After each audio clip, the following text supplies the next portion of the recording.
Give me 2. All right, we're back for more. I did a show today at 1 o'clock, and now we're doing the Prospects Power Half Hour live. It's 5 o'clock on the Pallazzo YouTube channel. Please subscribe to L2Zs. You just heard that. Give me 2.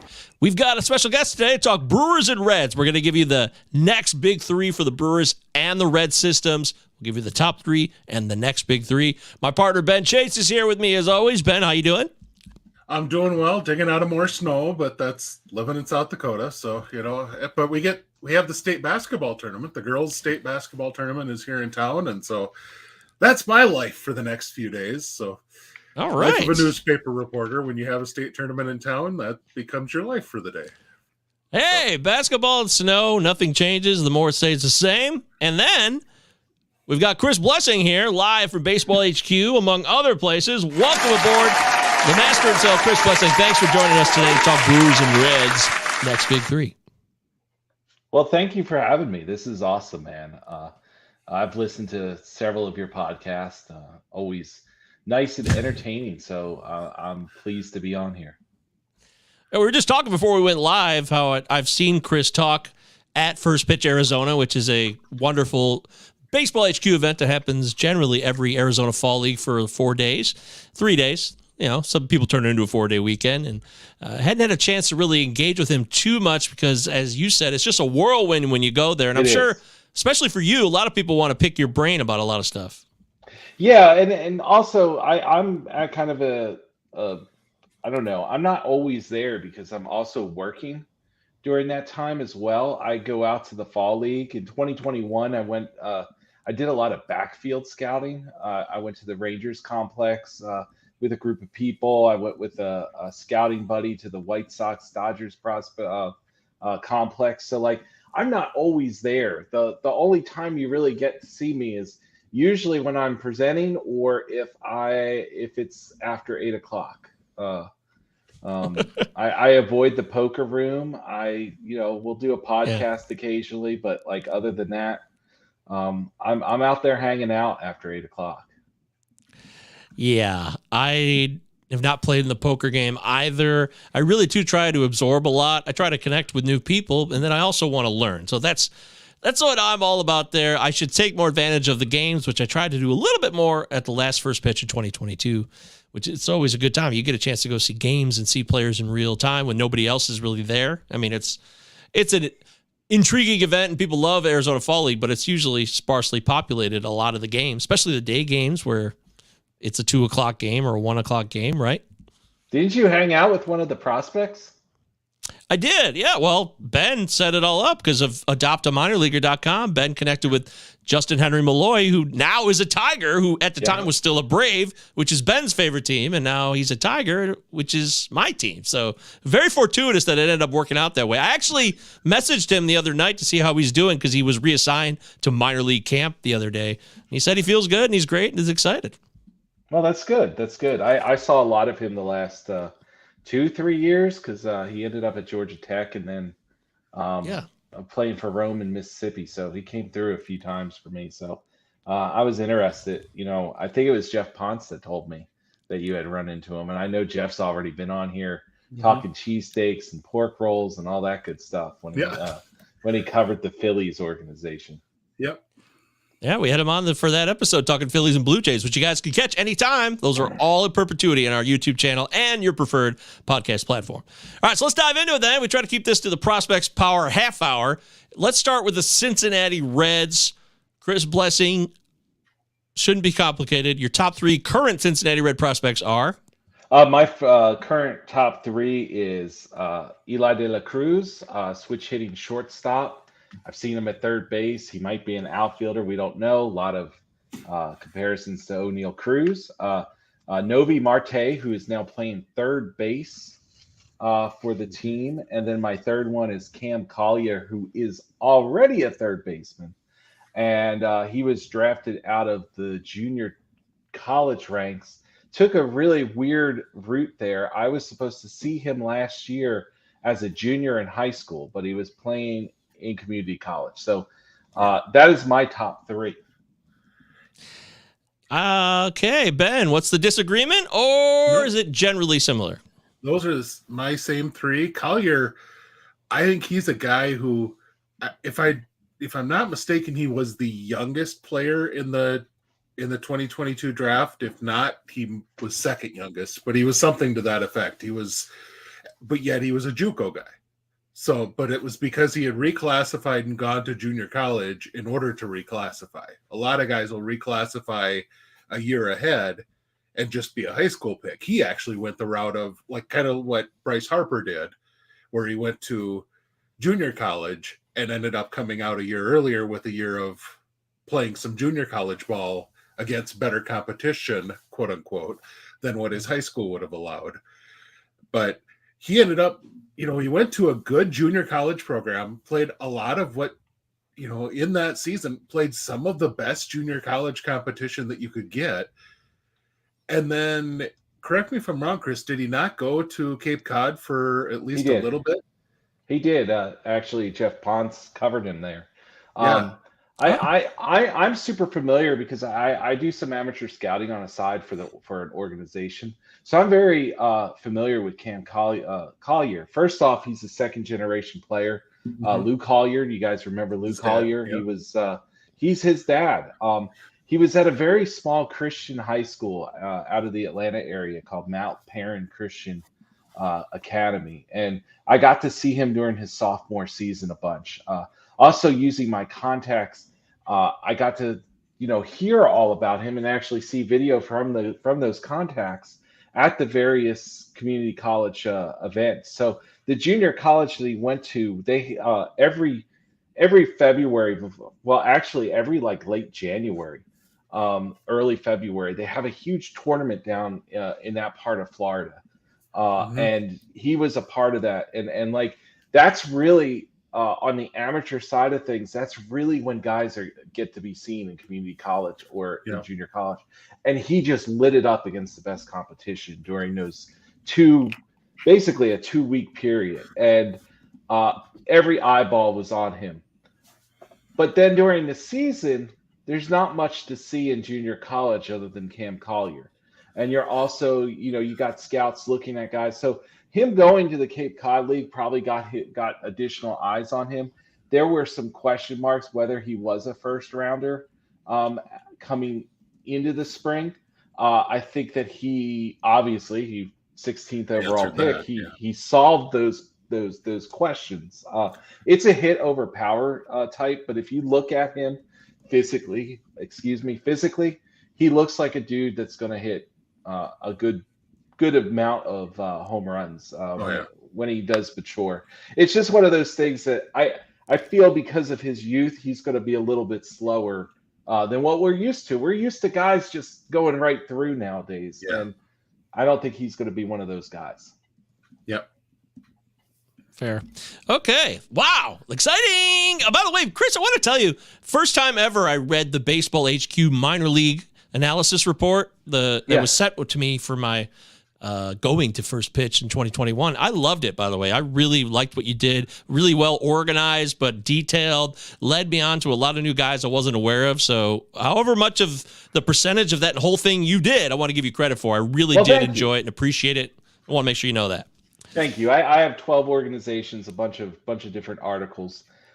This year for 2022, I've been for our 2023 edition this offseason, I was actually kind of promoted to associate editor. So it's been great great to be a part of that and be a part of Ron Chandler's baseball forecaster for like the last 4 years. Like, I get to do things that are, legacy productions.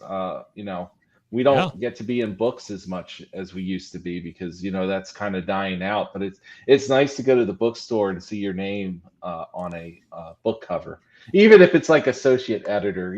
Brent takes all the credit because he is the editor. So. Yes, he's a very Brent Hershey, a very egotistical man, obviously. Yeah. That's like the one thing. Yeah, that's really funny. For the listeners, that's like the furthest from the truth. He's like the nicest, absolute. Like I'm blessed in my day job and in my my baseball job to have two of the best bosses I could ever have. And Brent's so easygoing, and we actually do a podcast together called The Eyes Have It, and sometimes he's the one that has to calm me down. It's just how it works sometimes. Okay. All right. Well, let's move into the next big three then. We got the first three for the Cincinnati Reds. Chris Blessing, give us your next big three for the Redlegs. Well, my first one's Edwin Arroyo, shortstop prospect. I have him ranked 4th. I have Spencer Steer ranked 5th. And then I go with I was debating this. So I have coverage of the Reds for our book. But it's now 4 months since I did anything for that. And we learned things. And I think I was tough in the book on Matt McLain specifically.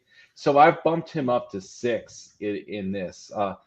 He's a guy with a very high floor who struggled mightily last year with the swing and miss. And dude doesn't chase. He's very disciplined. I think what happened is he really went too far in the whole launch angle in his swing. And it hurt a hit tool that I think underlying is at least an average hit tool. So I moved him up at the expense of somebody else that I'm sure Ben's about to talk about. Yeah. Give it to us, Ben. So, I mean, this kind of gets into we're in the former Twins section of the Reds farm system, because really probably your next 3-4 guys, outside of McLean are former Twins. But that's, the 3 guys that I happen to mention. One is actually not a Twin. It's Edwin Arroyo, which Chris brought him up. But then 2 are former Twins, and that's Spencer Steer. And he really should kind of take over their third base job. But that's only if the other guy that I'm going to mention, Christian Encarnacion Strand, doesn't. And the spring that CES is the guys who I'm trying to remember, the Cedar Rapids radio guys just would start hollering Cess. And I don't understand how that's his nickname, but that's what they would always just say when he hit a home run, and he hit a lot of them in Cedar Rapids. But when the spring he is having, the growth that he has shown as a pro, I saw him in college, watched a little bit of him in college, and I thought this guy is a power over hit guy. I don't know if he sticks at third, but man, when he gets a hold of a ball, it's fun to watch. And he's added a lot of contact ability. He's able to handle third. I don't know if I like him staying there long term, but man, the bat has definitely moved up to the point where I think he is a legit big league bat. And, he's got enough contact where he can at least let the power play. That was a concern I even had in college is, yeah, the power's fun, but I don't know if he's going to hit enough. But he's definitely shown enough control of the bat to where I think he can make that power get there. But yeah, McLean is another guy. McLean is such a fun athlete, and he's been such a great athlete since his high school days. It's just, he's got to let that play on the field. That's the thing is sometimes he tries to do so much to get to his power, to get to things, that he almost loses the athlete that he already is on the field. Yeah. Yeah, I agree with that. I am gonna take the devil's advocate with Christian Encarnacion Strand, which he's wearing only Encarnacion on his jersey. Yeah. So I say wear that name proudly and go all the way in a circle. All the way across. That's what you need to do. But my issue with him, I got to see him 6 games last year. I've talked to several scouts. Mm-hmm. I can't see him sticking at third. Yeah. Even in the temporary, I don't think he's a good enough athlete, and that's That's the thing. I think he's a terrible athlete. I hate to say that. If I put a 2 on somebody, so our scouting scale goes from a 2 to an 8, like real world scouting. Mm-hmm. Like this guy's a hitter, and he has absolutely no approach. It's grip it or rip it. He swung at 53%, I think. No, 54% of the pitches that he faced last year. That's an extremely high amount. Mm-hmm. He swung and missed a pretty significant amount of time. Let's see here.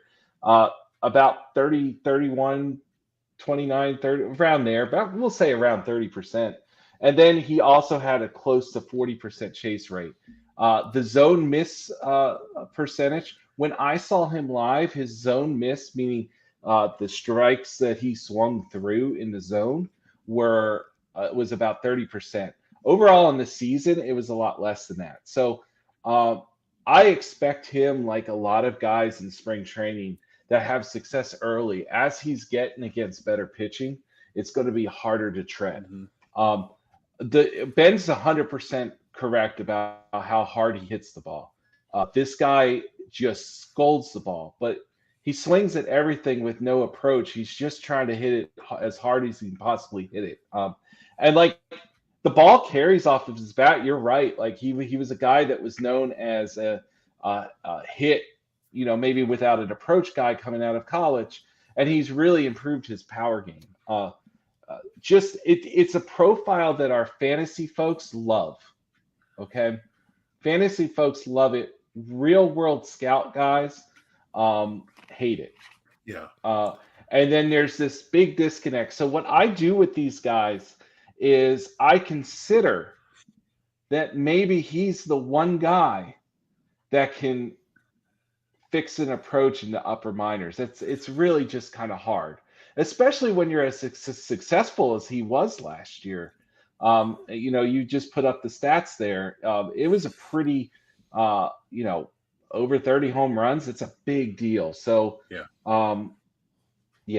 I rated him for our book at an 8D. I could have called him a 7D. And what that means is we expect a 30% chance at a solid regular. And I also think there's a 30% as an average regular. But like it's there. And if he's the guy, man, as Ben said, he just scolds the ball all the time. Mm-hmm. Almost a 50% hitting the ball 95 plus. Like it's a significant, consistent 90th percentiles near 106 miles per hour. It's some unbelievable stuff. Well, what's your retort, Ben? That's spot on. And I mean, the guys that they have around there, the one thing that you might have as a retort is, or not even a retort, is they don't need him to be at third, because they don't. They're moving a guy like Marte to third. They've got Steer, who's going to be playing third and has played other places, so he can move around a little bit as he gets to, as Marte works his way to third. They've got Collier coming up already. They've got De La Cruz, who knows where his final destination is on the diamond. They've got a lot of players. They got Sal Stewart, who's, was kind of originally at least a left side guy, third base for probably. And so, I mean, you got a lot of left side of the infield guys who they got to figure out along the way. They don't even need him to be that athlete defensively. Just hit the friggin' ball. That's all he needs to really do. The outcome's a UT. And in fantasy, we all know that, like, to be a UT only guy, you've got to have JD Martinez type. type you got to be Shohei. Yeah. You got to be those guys. So, like, that's a high standard to cross. But then again, like, he's going to get at bats. And that ballpark and that division, I mean, the pitching in the division, granted, most of that's because the Reds pitching outside of a few guys. I was just going to say really bad, but he doesn't like, get to face he'll have to face Pirates pitching a bunch. Yeah. Cubs have improved, but it's still shaky. And who knows, who knows, every year St. Louis seems to piece it together, but like, you always kind of scratch your head how they do it. So who knows? This might be the year they break. I don't know, but like that ballpark's gonna drive his production definitely. Mm-hmm.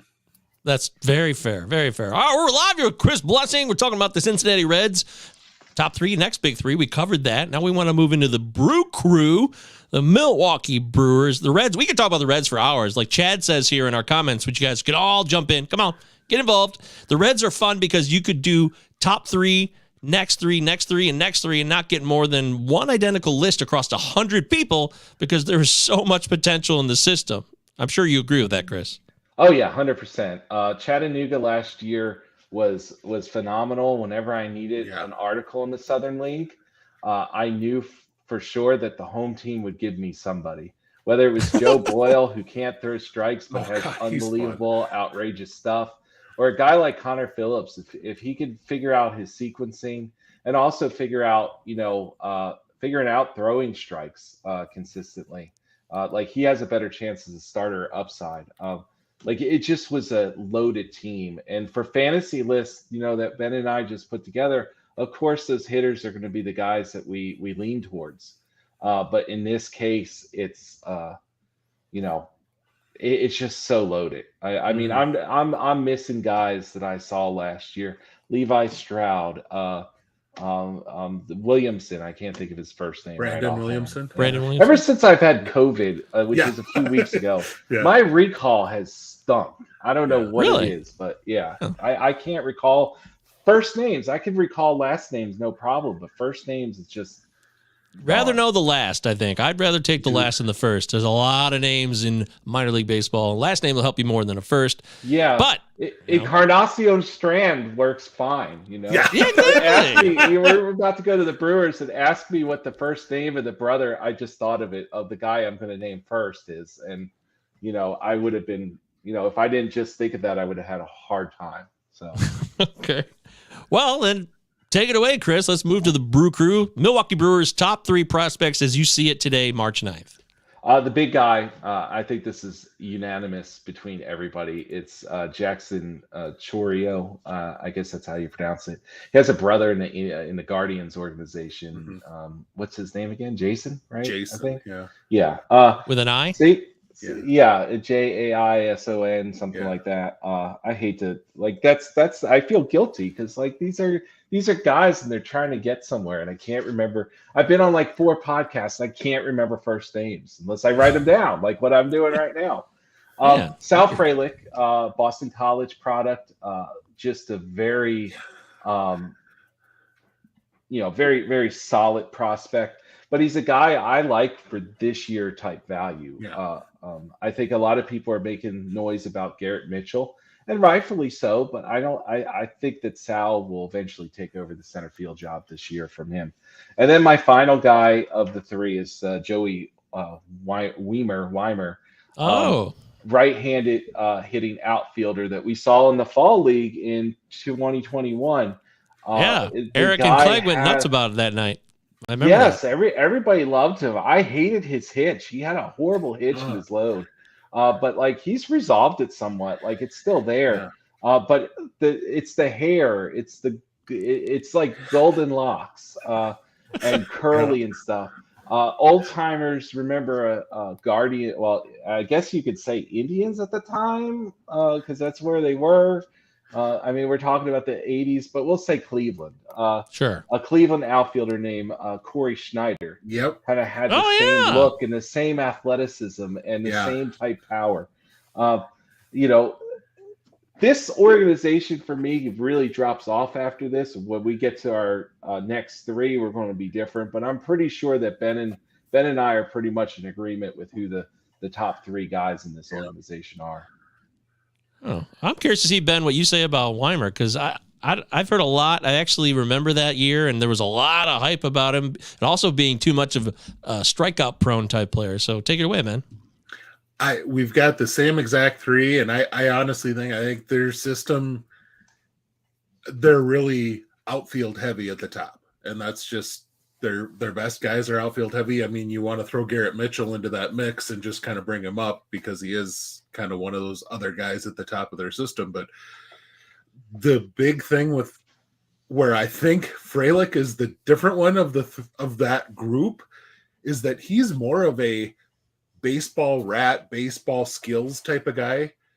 The other ones are holy crap athletes, and that just happen to also play baseball well. I mean, Churio is a guy who's just came out of nowhere and put a lot of stuff together last year, along with incredible athleticism. He really put a lot of baseball skills to that. But Weaver is just one of those holy cow athletes that you'd like to see a little. Every time you watch him play, you walk away or you leave the game going, I think he could have done a little more. Because you watch him run to first and you're like, God, that's a speed demon. Why didn't he steal 2 bases? Or, he hits one foul that you're just like, holy cow, why can't he straighten one of those out? Or just he's got so much natural raw ability, and it's like he can't quite harness it all together just right all at the same time. I love the Corey Snyder pullback because that's back to my youth, and I had way too many Corey Snyder cards because they were at the back end of like every late 80s baseball card set. And so I mean that's definitely a guy that I remember quite a bit. And so I mean that's a really good comp as far as skill set and I mean he the does. look. I mean it's actually I think I stole that from Jason Collette at on the Fall League. I think he was the one that made the comp. But let's give it up to Collette. Yeah. But yeah, and Mitchell's the same thing. Mitchell's a stud athlete that he's a lot of times he's kind of done the same thing Matt McLean does. He tries to do power, and physically he's a strong guy. But if Mitchell would just be okay with hitting line drives and heck hitting the ball on the ground, he'd hit 300 every day because he's going to outrun a lot of ground balls to short because he's that stinking fast. He's trying so hard to lift everything into the air, and he's trying to play around with his swing every day. I mean, I don't know that I've seen the same swing on Garrett Mitchell 2 years in a row since high school.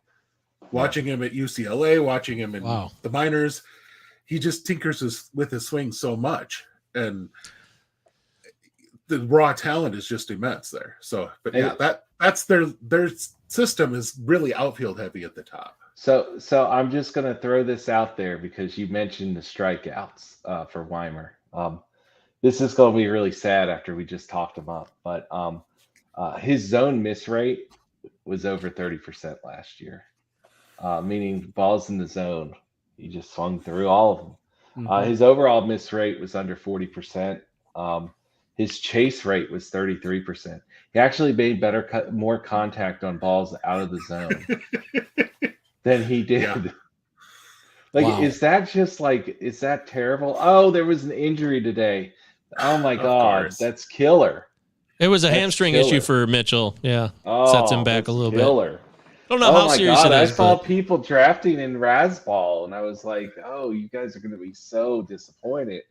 Yep. Oh my God, those poor folks are going to be even more disappointed. Sorry, everybody, still vote. Razzball. Yeah. If you had your tout draft already, or your labor draft already, or your NFC draft already, I'm sorry. That's the risk early drafting. I hear Derek Carty threw out Brendan Rodgers like the day of him going down with the shoulder surgery or something to that effect. Yeah. Or shoulder injury. Are just so bad. So things like that happen in spring. It is what it is. But I mean, that might just make Frelick that much more interesting, which, there might be that much more of a road for Frelick. Like I said, he is such a high floor player. He's not going to hurt you.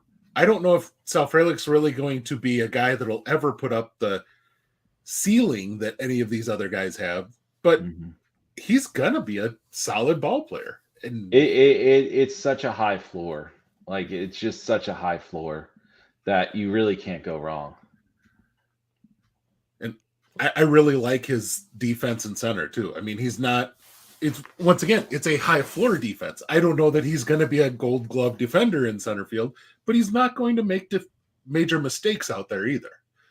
When I wrote him up last year after seeing him play for Biloxi, one of the things I went back, and people can do this on MILB TV.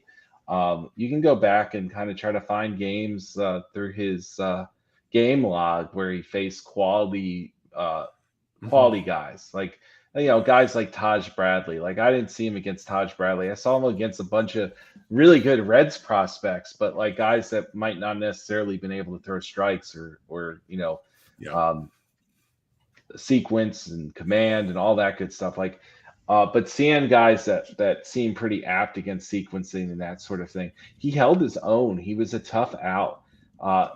Balls in the zone, it's close to 10% his CSW. So yeah, it's just such a high floor. The speed it's a traditional leadoff guy. We don't see many of them these days.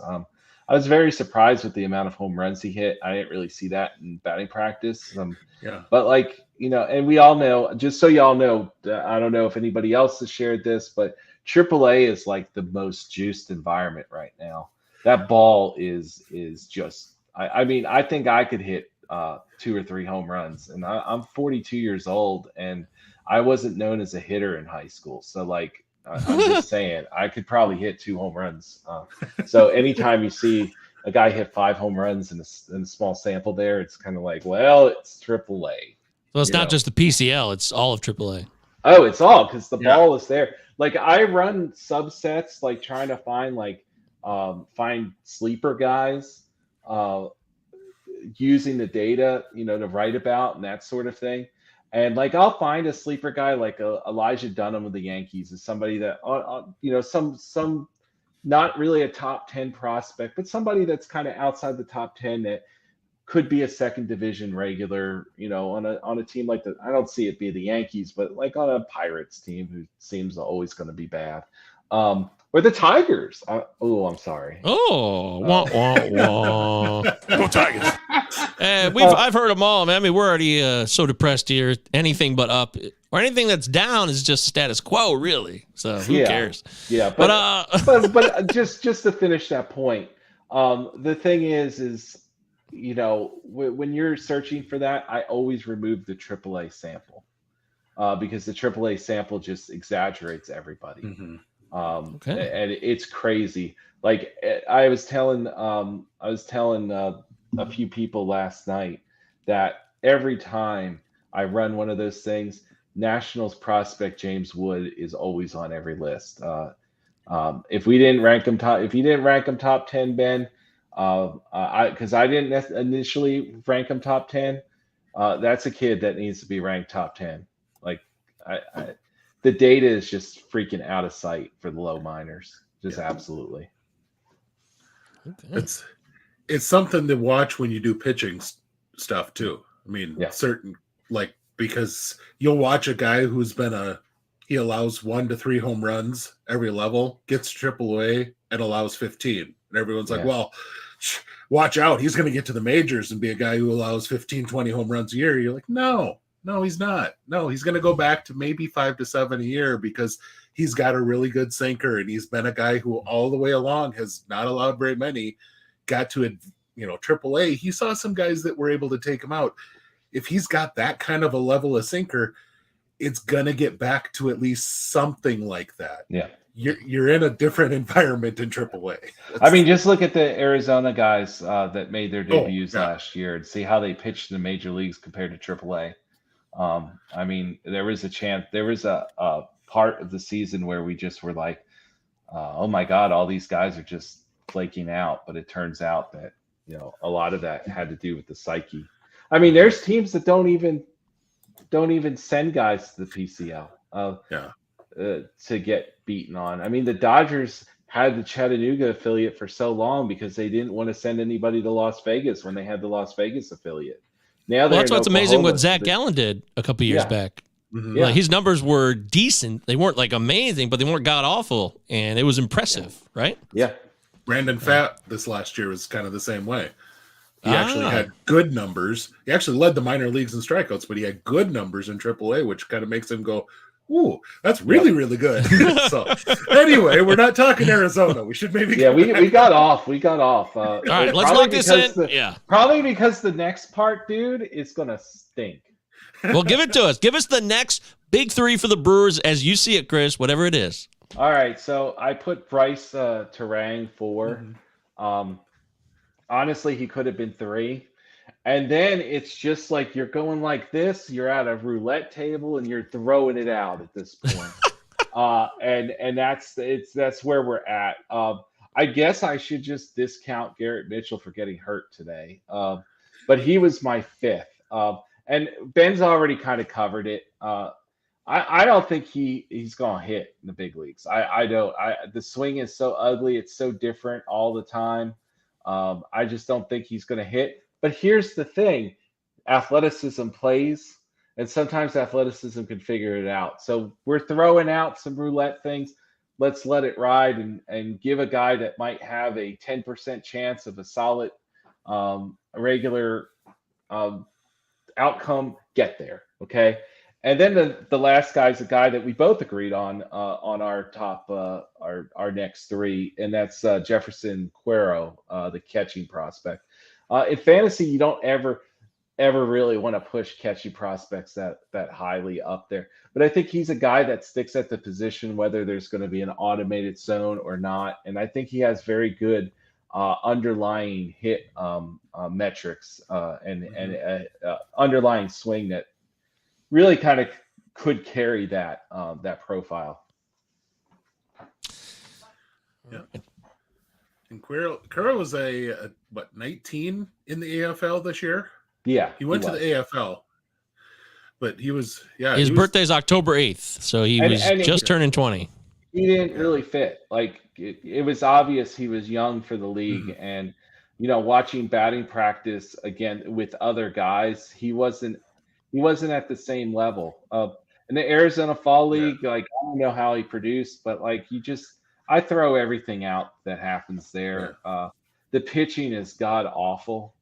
Like I like Emin Sheehan, but if he's your best pitcher in the whole league, that's we talked about that. That's something I learned going there last fall was that there was just not as many pitchers that are going to be some of the best arms and systems going out there because they don't want to do that. Yeah, exactly. So to get my other 2 guys, other than Cuero that we already talked about, Robert Gasser is a guy who I think he kind of fits what the Brewers tend to take and mold well. A guy that they got from the Padres, a lefty, had a really nice year last year. Reminds me a lot of, now I'm blanking on a name, lefty that's in their rotation right now, Eric. Eric Lauer. Lauer, yeah. Reminds me a lot of his approach. And I love Lauer this year, by the way. So that's good. Yeah. I think that could be a very similar type of approach there. Then the other, I like 2 guys together as my third, and I know that that's cheating, but Eric Brown and Robert Moore, 2 infielders that they got in the 22 draft. And I mean, Moore actually went down to Australia this winter and held his own and looked pretty darn good. That I kind of had fun watching him play some Australia ball. I always enjoy watching those games. And then Brown is a guy who he's got some really interesting hit data stats. For a guy who's supposed to be a middle infielder, he's really hit well. And I don't know, they intrigue me, but I think Chris makes a good point that they're the type of guys that these aren't guys that you're thinking about. If you're putting together a top 100, they're probably not in your top 150. Maybe when you start talking 200, 250, they might start to get into your brain, but they're probably not even on that list. But they're interesting guys that if they hit all of their peak possibilities, they could be useful major league players. It's just that they've got to hit all of those. And then they could be a Luis Arias. I mean, that's kind of what they could turn into, that type of a player, if they hit all of those things. But I don't know that, you've got to hit all those along the way. And that's just the thing. Yeah, you mentioned something, Ben, there about, Gasser, and you did the Lauer comp, and then you threw out Urias out there. All these old Padres guys. It's always interesting when you see an organization do a lot of deals with another organization. Usually that means that one of those groups is not valuing as high somebody than another group. That's how prospect trades are done usually. It's usually like you're getting a guy that you believe can be better. And so, the Padres are an organization that's on the amateur side. The pro side's different. Pro scouting's much different. But on the amateur side, they're a tools heavy group. All these other teams are very in-depth with their models, whether they're good models or not. The Padres are going to take chances on a guy like we talked about, James Wood from the Nationals, a guy that looked bad during the spring. They took a chance on him because they saw the enormous potential and did the work on it. So their team's going to take guys that are a little bit higher upside type deals. That might not have the finish of somebody, like somebody that the Brewers will take. The Brewers tend to take a lot of draft picks that are high floor guys. The two guys that Ben mentioned are both very high floor guys. Sal Frelick was a high floor guy. Bryce Terang was a high floor guy. Really and truly, like Mitchell was kind of a high floor guy as well. I think they took value at that time of the draft and they went best player available, but still, like, there was this underlying skill that he'd get to the major leagues at least. But doesn't that have to do with the Gasser, organization though? What? Doesn't it have to do with the organization structure in terms of the money they can spend? Like the Padres, they can spend a lot more money than the Brewers do too, so they're going to work that within the framework as well. No, I mean, not always. I mean, it just depends where you're slotted and what kind of money you get during the draft that year. And yes, the Brewers don't have as much because they've been consistently better. You're right. But you can make the draft work how you want. I mean, you look at the Guardians organization right now, and they perennially have had to pick in the 20s. This last year was the first time that they've picked in the teens in a very long time, yet they still have one of the best farm systems in baseball. We saw that on display last year with the guys that they brought up. So sometimes working with less money, you can be smart. And I think that's what the Brewers do really well. What makes me excited about Robert Gasser specifically is you look at his stuff. You look at how he pitches. I think the Lauer comp as a skill-wise is a really good skill-wise. But Gasser has better stuff. It's not as hard. He gets significant sweep off of that slider.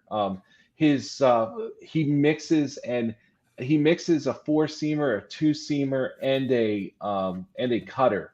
So he has different angles his fastballs are going at. And that's really something like he's crafty. The four-seam fastball specifically is one of our favorite type, VAA flat angle type pitches. And then even his changeup. His changeup is a higher spin than most changeups, but it has significant vertical break. So like this is a guy that if he can throw strikes, and that's the question. That's been the issue. Going over the Brewers organization, they're willing, as we know with guys like Freddie Peralta. Oh my God, I can't. The really good pitcher that just got hurt. I can't remember his name. See this Ashby. Thank you. Yeah. I was like his uncle was a player. But this is what this has done. This COVID has mixed me up. But anyway, these guys they will take their time with their pitching. They will find roles for them to succeed, and then all of a sudden, Corbin Burns wasn't a big prospect. Brandon Wood, they weren't big prospects. See, Peralta wasn't. None of these guys were big prospects. But the Brewers churned this out. They have types, and Robert Gasser getting traded to the Brewers, was gold mine for him, but also like it served notice. So if he shows his ability, this guy is a pitcher that could easily go from outside of 250, on the cusp of the top 100. Even higher than that. It's just a matter of them honing that ability, and the Brewers are one of the top 6 pitching organizations in baseball. So buy him. If you're in a deeper format, this is a guy to go after. And Burns is a great example of a guy of what they do. He spent the first few years working out of the bullpen as a long guy, walking 3-4 guys. 2.5 to 4 guys every 9. And then it clicked. And now he's a guy who walks under 2. He figured out the control aspect, the control and command aspect, and now he's a dominant starter. He always had that stuff. He just needed to get it in the zone. Yeah. And once they figured that out, and they kind of figured it out at the big league level with him. They got him up to the big league level, found a role at the big league level where he could work on that and get comfortable in the big leagues. And sometimes that's what you got to do with them. Hader came up and they were kind of trying to do that with him right away. They used him for multi-innings for a while, and they said, you know what? Let's just put you at the back of the bullpen because nobody can touch you. And we can throw you out there every day for an inning and no one can touch you. That's going to be better for us than trying to extend you for 4 innings, 5 innings. And we aren't sure that you're going to keep the ball in the zone enough to be a starter and go 5 innings. So they figure that out using those roles right in the middle of a ball game, which honestly, I think that's really brilliant development to bring a guy up and let him figure it out as he's learning the major leagues. Yeah. All right. Wow. We got to cut it. We're going way over, and I got so much work to do tonight. So that was beautifully said. I was trying to beat Jeff Ponce. That's all I was trying to do. I was trying to have a longer episode than he did. The truth has been revealed. There it is. Yeah, and by the way, Ben, I'm really curious to see what Chris Hook, right? Is that the pitching coach for the Brewers? I think his name. I wanted to see what he could do with Bryce Wilson, who is in camp with them, and I'm hoping that maybe they could salvage his career because he pitched 115 innings last year. They weren't good innings, but he knows. If I'm going to trust the top 5 pitching coach, it's probably going to be Hook and what the Brewers can do. So I'm hoping that's what I wrote about in Grooving with Govier the other day on ftnfantasy.com, that Bryce Wilson is someone to keep an eye on in camp because he's got no options. So he has to make the roster or else he won't be with them. So we'll see what happens. And if they think he's worth it, that'll be someone to keep an eye on. That has nothing to do with prospects so much. He was a prospect, but just somebody that I think you guys as fantasy players keep your eyes on. This has been super informative. Chris Blessing, you killed it. You brought a lot to us today, and we could talk for another hour easy. But I don't. Time flies when you're having fun. Yeah, I was just saying. Yeah. Ben's got basketball to cover again. I'm certain of it. We want to thank Chris for joining us. Thank you. Any highlights to point out here going forward, Chris? Anything you want us to be keeping track of? I'll be joining you in New York for Touts. So AL only right here. Finished last place in my first year. So we're just anything else is up from last place, right? I almost on the last day of the season, another Jason Collette mentioned, I almost squeaked out 11th place in that league or whatever place it is, but he was one better than I was. So this year, hey, I'm aiming for the top, but anything else is gravy at this point. Yeah, it's going to be wild. I'm in the auction, the 12-team auction mixed, and I don't know how that's going to play out. It's going to be a learning experience possibly, maybe a humbling reality check. But I also want to mention tonight, of those of you who are watching, I got the live draft stream for the NFBC at 9:30 p.m. Eastern Standard Time. I'll be doing a live draft, OC, 12-team, and I think defending overall main event winner, Bob Cramutola's in this one. So there's going to be some guys that know what they're doing. And if you want to see me doing real-time strategy in a draft that's going to fly by, come check it out. That's the High Stakes Fantasy Network YouTube channel, also known as the NFBC's YouTube channel, 9:30 Eastern time tonight. Don't miss it. Should be a lot of fun. That's why I got to prep for that, and I got to do one more show before that. So I want to thank Chris. Have a Ben, great evening. Yeah. be careful with the snow, Ben. Be careful with the snow. Enjoy the basketball, the girls' basketball. The tournament's going down. And by the way, are you posting anything else for Rotoballer right now, or Not at the moment. I'm working on a few things, but nothing else going up that I know of right now. So okay, cool. All right, well, thanks, Chris. Thanks, everybody. This Pallazzo Podcast, 2Ls, 2Zs on Twitter. Follow Chris, follow Ben, follow me. We'll catch you guys next